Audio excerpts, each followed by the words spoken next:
Hello and welcome to a special presentation from In the Money Media. This is our show for our friends at Race Lens about this year's Preakness Stakes. We're going to look into power user Matt Vagvolgyi. He'll be here in a minute. Some of the stuff that he dug up and found to show you how you can use this powerful tool to help in your handicapping. Want to let you know, if you're looking for a traditional seminar in terms of picks for the Preakness, we got lots of options for you. First, we'll mention that if you go to Equibase.com right now, you can see the ABR/Equibase seminar. Great team assembled there with Dan Torgman hosting, our buddy Scott Cole's in there, Corey Patton, Christina Blacker, NHC champ Dan Piazza. Don't miss it. Equibase.com, the place to go to check that out. Of course, while you're there, toggle over to the Race Lens tab, and you'll see some of the fun promos they have cooking for the Triple Crown. While I'm putting in plugs, hey, what about one for the home team? In the Money Media, we got you covered as well. Make sure you subscribe to the In the Money Media YouTube channel. We are so close to our 12,500 subscriber goal for the Preakness. You could be the person who gets us there. I know from looking at the stats, a lot of you watching are not subscribed. So go to the In the Money Media YouTube channel now. Hit subscribe, and while you're there, give a like to this video if you enjoy the content you're about to see. I mentioned him before. I'll bring him in now. He is Matt Vagvolgyi. Matt, how are things? You excited for Preakness Week? Yeah, excited for Preakness. Again, this is where racing gets really good. You got the Triple Crown series, and it kind of flows right into to Saratoga at Belmont, Saratoga, then Saratoga itself. So it's a great time for racing, and always excited for another Triple Crown leg. And I'm somehow going to then squeeze in Royal Ascot somewhere in the middle of there. Yes, the rubber is definitely meeting the road for racing fans. Let's take a look at some of what you found. Of course, I opened the slide in the wrong place because, that's the kind of thing that happens when you try to produce yourself and do the talking. We start off with our scheduled first slide. It's about number one, goal-oriented. For some, this is the interesting outsider in the race. JK, when we were talking about the Preakness Future video, actually mentioned this horse by name as one you'd get in the all others category. It wasn't plan A. Rodriguez, who we said nice things about in our Derby video, was meant to come here, but with that foot bruise being more serious than initially thought, it's goal-oriented who'll take his place for this ownership group. I won't use the nickname in the gate in the Preakness. Walk us through what you found when you did a deep dive on goal-oriented. I thought this is I agree. I thought this is a very interesting horse in this field. We tried with Rodriguez last time, Pete, we were together. I'll try again with goal oriented. Hopefully we get there. But again, I think it's interesting. Again, overall, I would say somewhat obvious, but always good to see. Just get an idea of what those stats look like for Baffert coming off of a win into a graded stake. 86 stars with 35% wins. I mean, that's a big number. That's what to be expected from Bob Baffert. But I want to take a look at kind of dive in a little bit deeper on a few different topics. And one being, looking at Baffert bringing a horse into a graded stake race on their third career start. Again, over the last 5 years, is it a massive sample? No, but I think it's good enough to take a look at with 68 starters, 29% wins. Again, 60% of them in the money, and that minus 14% ROI is not terrible considering who we're talking about here. No, that's good, actually. It's beating, people have to understand, it can still be negative, but if it's beating the takeout, and if it's for a trainer whose horses are going to catch money just on the fact that his name is in the program, I would say that's a positive ROI. It's not literally positive, but it is a good sign that these horses run their race. Yeah, that's a good point, Pete. It's hard to explain that sometimes. Look at the negative number. It's like, well, I would have lost money. But you got to look at this a little bit differently, right? You got to take into context of who you're talking about, the type of situation we're in. We're in a graded stake race, and Bob Baffert's name is on the page. The general public is going to gravitate towards it. So, again, looking at it very specifically, but, I love horses in this situation, especially coming into the Preakness. I don't know why, but a fresh face, lightly raced, I think will be interesting. Draws the rail, which I also think is also interesting as well. When you look at on a pace perspective, the Equibase early, middle, and late pace have this horse projected to be on top of every horse in this race. So I do think it's going to be go time for goal-oriented on the rail. So again, you look at that. Baffert has done this pretty well in the past. So I think it kind of adds to the interest of goal-oriented in the Preakness. Just to give some frame of reference, if you bet all of Baffert's horses, the ROI on a $2 bet is 167. So that's how much you'd lose betting them randomly, as opposed to 14% on every dollar, significantly better than that. So, and I also just want to highlight that we do a lot of we show Matt's ability to parse stats and deliver numbers like this. But one thing that's very valuable about a product like Race Lens, these proprietary speed figures that don't just look at finals, but are breaking things into component parts: EP, early pace, LP, late pace. These are very valuable tools that a horse player can use within their existing past performance arsenal to get another perspective and potentially an edge. With that, we're going to move on to a question. I don't know if you got this one from the conversation I was having with Mike Maloney in another video. You can find our pro player look at the Preakness on the In the Money Media YouTube channel, but it really resonates with me because, yeah, we were very concerned about trying to understand what happens when trainers' horses go on and off Lasix. And I talked about using a trainer filter for it. And here we have one for Baffert. What did you find?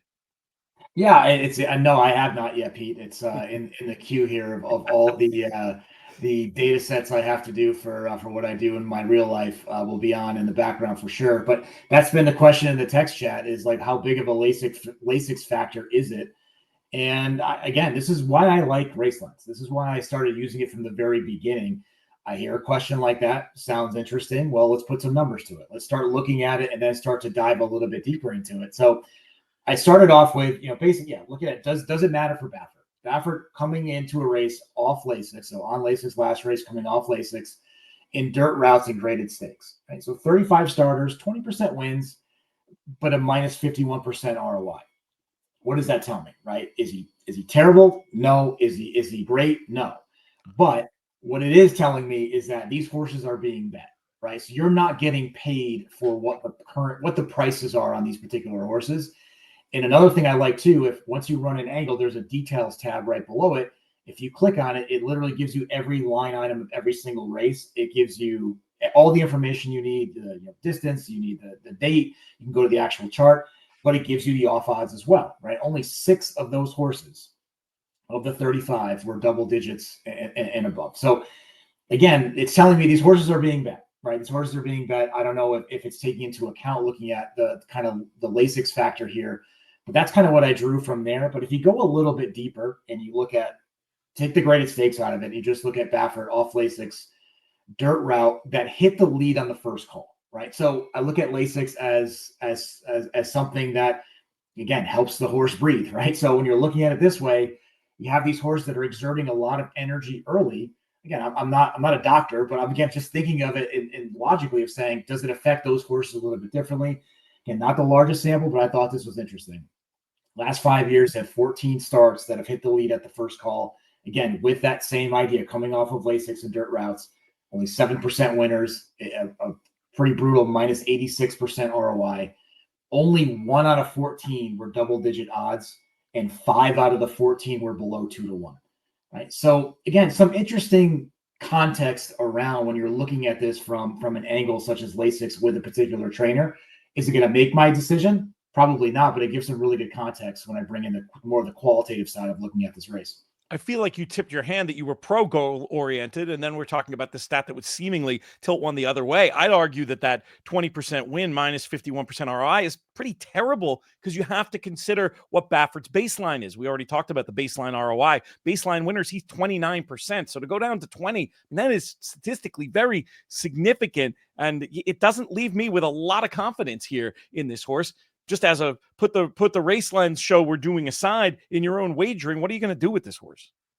Well, I think one of the things that I've learned a while ago is the price, the odds you're getting versus the risk you want to take are so important. That sounds completely obvious, but in my early days, ignored it. I one of the sayings I have is like, don't turn smart into stubborn, right? You're on a horse, you like a horse, you're projecting a certain odds range, and it comes in significantly below what you're expecting, and you're not getting the value for it. You've got to walk away from it. So for me, the price of this horse is going to make a huge difference of how I play it. Will it be included in multi-race exotics that I'll play? Sure. But actually playing the race and where I position this horse, or if I feel I want to throw this horse out because this horse is getting a ton of money, Again, that's going to play into it, but price is a huge deal, right? The risk reward factor that you're willing to put your money down makes a huge difference. And again, not just blindly look at a horse, like a horse, and bet it, regardless of what the odds. That's where I think you get into trouble.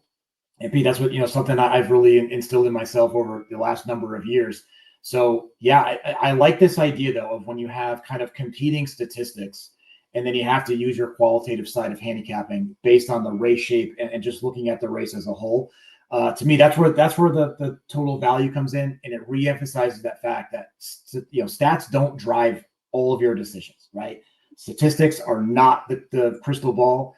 They're the best friend. So again, that's where I see this coming into play of some good competing statistics. It would be a host fail, though, if I didn't ask you specifically, hold your feet to the fire, about goal oriented. At what price, or is he an A regardless in horizontals? At what price would you consider him value based on all the info you've seen? My model has the horse coming in at just over 7-1 as fair value odds. My gut feeling is more in the 5-1 range. I'm curious to get your thoughts there, but to be exact, 7.2 to 1 is what my fair value odds projection is. I will take the horse at 7-1 in the race. Like I said, I will be using this horse and probably allocating higher dollar numbers to this horse percentage wise in multi-race exotics. But in terms of the race itself, that's kind of the price line of what I'm looking at there. I think it'll be interesting to see. It's very hard to know which narratives hook in the Preakness, but we do know the Preakness, like the Derby, is a race where we see a lot of anomalous betting. So I think it depends. That I would call that possible, but not probable that you'll get that price. You're right.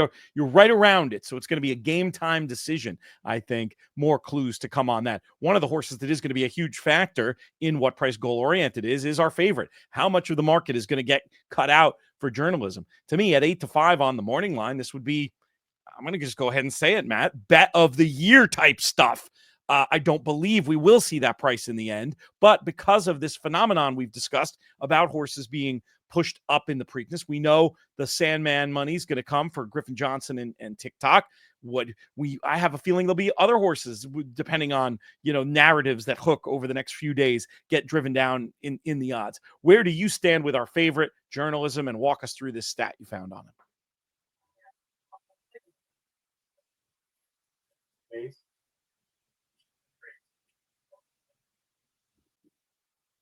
So I look at journalism, unlike a lot of folks that I've spoken to afterwards, and kind of in the text chat world, is demoting journalism a little bit from the Derby run that he had. Perfect trip, should have got the job done. Yeah, a little bit. I agree with that, but I thought the horse ran extremely well. And again, I think journalism can move up from here. And I think, again, is much the horse to beat. I don't know if I'm falling in love with this horse and kind of a little bit blinded there. I don't think so. And that's why I brought up a stat. I'm just very curious of what McCarthy does, 8 to 30 days away in graded stakes. Not the biggest sample, but this is what we got. 14 starters over the last year, 21% winners, over 57% in the money, and a very healthy, positive 29% ROI. If you stretch this out over 5 years, the sample gets a little bit bigger. I'm not showing you on the screen here, but my point is that this is something that McCarthy does a lot. So it's not something that has kind of hit him in the face a bit of like, well, we got to run, or the horse is good, but it's not something in his wheelhouse that he does often. There is a nice sample size of this, and it's something that he can handle. And, I think the stats are there to support that. And, again, you look at average Equibase class, average speed, and also when you look at the kind of AI component of true odds, gives this horse the best percentage opportunity to win at over just under 28%. So again, when you look at this, I'm looking for something to kind of push me back into that mode. And I agree with you, 8-5, take that all day. Again, if for folks out there that want to bet Sandman, if I have a request for you, can you just send it in as much as you possibly can? I would greatly appreciate that. That horse will have $0 of mine there for that. So, but if you want to bet him, please do. Let's get a takeout reducer in there, Pete.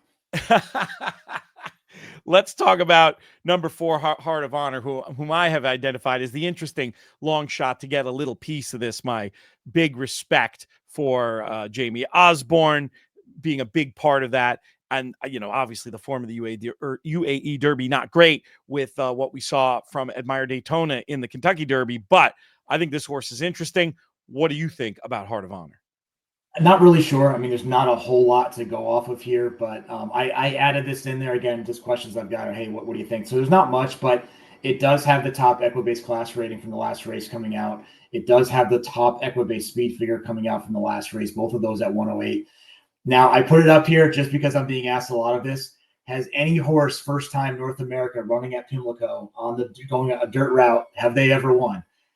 Pete, over the last 5 years, there's only been 2 starters. There's been 1 winner, right? So 50% of it, and that 1 winner was taken off the turf last year, on Preakness Day. So That's funny. again, not a whole lot to go off of here. You got a positive ROI, but just for the folks that are wondering out there, this is not any statistic to run with. This is more of an FYI. I've gotten a lot of questions on this. I wanted to throw that out there. Yeah, I mean, the thing that I've said in other videos, and I'll just reiterate here, Jamie Osborne does not have a runner in the U.S. in the last 5 years, but he did such a magnificent job campaigning. Toast of New York should have been 2014 Breeders' Cup winner, but for an egregious decision by the stewards out there to let Bayern stay up. And no, Matt, I will not get over it.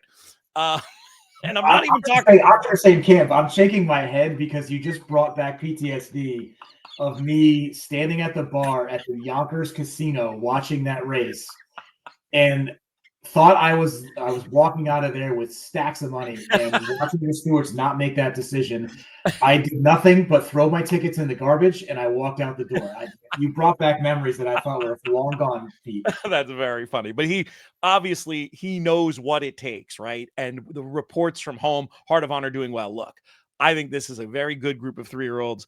I don't think he's going to be beating the likes of journalism, but I think he can get a piece at what in the exotics will be a big price. Funny enough, I think this is one of the horses that win pool wise could get bet down. I think there's going to be a big narrative around Saffie Osborne, who's riding him, who does a great job. Hasn't been a very rich history of female riders in the Preakness. I think they're going to make a lot of that on NBC, and I could see him actually maybe catching a little more than he should in the win pool, but I think he'll be a representative price underneath for exotics. As far as Heart of Honor goes, let's talk about the true odds for the Preakness and this stat that you pulled. Yeah, I kind of gave a little dig to true odds last time with if you bet anyone that they gave under 10% to win in the Derby, you'd be doing pretty good.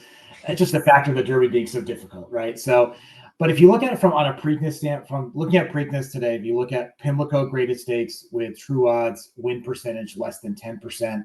Again, it gives you a pretty good idea of maybe some horses to eliminate, right? So if you look at it, last 5 years, 168 starters, just 5% of those winners, 24% of them hit the board, and a minus 50% ROI. Again, this is how I like to use true odds a bit, of giving me an idea of kind of what the model thinks, so to speak, and versus what I have. But I add this as well because I want to give folks out there, if you're using Race Lens for the first time, it's not just a component of Race Lens that gives you the current day projection and gives you these kind of AI spit outs. You can actually go back and model these on your own. Yeah. You can test it. Yeah, you can test it in every way possible. How does true odds do in dirt routes that are sloppy, right? I mean, you can go as detailed as possible, and it'll give you that output. So you can go by track. Where I've really used this a lot is I have this automatically set for certain tracks that I don't follow much. But if it comes up and I want to play, I want to get an idea of how well they do at different tracks. And there's some tracks that's off the chart. So again, I put that up there, again, give you an idea of looking at this particular race, but also too the fact that you can go in and actually build different angles through using this AI tool. I think is pretty interesting. Very interesting. Does it, I'd get accused of a host fail if I didn't ask you, does it apply to anyone particularly interesting in this year's Preakness, or is it just the horses who you might expect to have less than a 10% chance? I'd imagine American Promise. I wouldn't be surprised if they have Heart of Honor there. Pay Billy almost surely will be there, and I'm guessing Gosker would be there. Anything? Am I wrong about any of those guesses? And are there any surprises? Well, good lead in, Pete. If you go to the next slide, that I'll give you kind of the current snapshot, so to speak, of what true odds looks like there. I know it may be a little bit small on your screen there, but what it does, it gives you the different projections that they have. You look at goal-oriented journalism, kind of the ones you'd expect. Clever again, I thought was pretty interesting being in there as well, but I do agree with that. But in terms of the horses that are below, yeah, Pete, you're in the ballpark there of what you'd expect. But this is what you look like when you bring up true odds. It's another tab on Race Lens that you can bring up. You can actually change these factors as well. So you could, if you want to apply a higher factor to pace, a higher factor to speed, it'll automatically adjust for you. So you can kind of customize it, and you can save it too. So I have saved, customized different outputs for different tracks. One thing to note here is you see it, the live odds column is blank. Once the race goes live, it takes into account what the current price is. So it does factor in the current pools, the current price, and then you'll see those multiple different line items of odds where they have the true odds on its own. They'll factor in the live odds. They'll give you an odds of what they project to be in the money. And then the adjusted true odds is kind of like the final value. It takes in all of the data that it has and gives you that final projection of what that percentage is that they expect. Where you see that tab above it, if you click on show as odds, it will show you as odds. So it's kind of your preference cool. to look at. That's so a great one-stop shop, right? Do they use the live odds to help calculate the adjusted true odds? Yes, it does. So the live odds are factoring in to that adjusted true. The true odds on its own is a silo of what the algorithm is projecting as the win odds, but then it's taking in real-time data to give you that adjusted true odds on the far right side, and it will highlight anything that is off where you're getting a better price based on the projection versus what the current pool is. It'll highlight in yellow and show you that. So it's a pretty cool tool to work with. Yeah, I have not used the true odds enough. I obviously like it as a research tool. I like the past performance component to it. But that screen specifically, I could feel like when you're in your bunker, when you're in your war room on the day, that could be a go-to screen to look at potentially. Yeah, for sure. I mean, again, it's part of the process. It's also very easy, right? I mean, there's not a whole lot of work to do. I mean, if you want to use what they're giving you, or if you want to adjust some of the factors there, especially with off tracks, you can go in there and you can actually update the track condition in there to give you a better readout. I've said before, I love customizing the PPs as well, or you could save a format for off tracks, so for sloppy tracks. And what it does, it strikes lines through all of the races that were on firm or fast surfaces and just highlights all of the races horses have run on that condition. So it gives you a real quick idea of how different horses have performed on the current track condition there. So again, the point is giving you some data, giving you some kind of large data that would take you a long time to look at, but also on the handicapping side allows you to save some time and get to work on building those bets. Brilliant stuff as ever, Matt. Can't wait to have you back again soon. Thanks so much to our friends at Race Lens. People looking for more information, Equibase.com. Go to Race Lens. There are Triple Crown promos on still. You can get a chance to check out this awesome product. You can also watch over at Equibase.com the Preakness seminar their team did. But of course, we also want you to check out what we're doing right here on the In the Money Media YouTube channel. Lots of great content. Go ahead and subscribe. We are so close to our 12,500 subscriber goal. We need you to make it happen, though. Go down there, subscribe to this video, and leave us a comment, too. Let us know what you think about this year's Preakness. If you think Matt and I are out to lunch with our opinions, or if we might be on to something, just we'd love to hear you chime in. And Matt, thank you once again. Awesome, Pete. I appreciate you having me.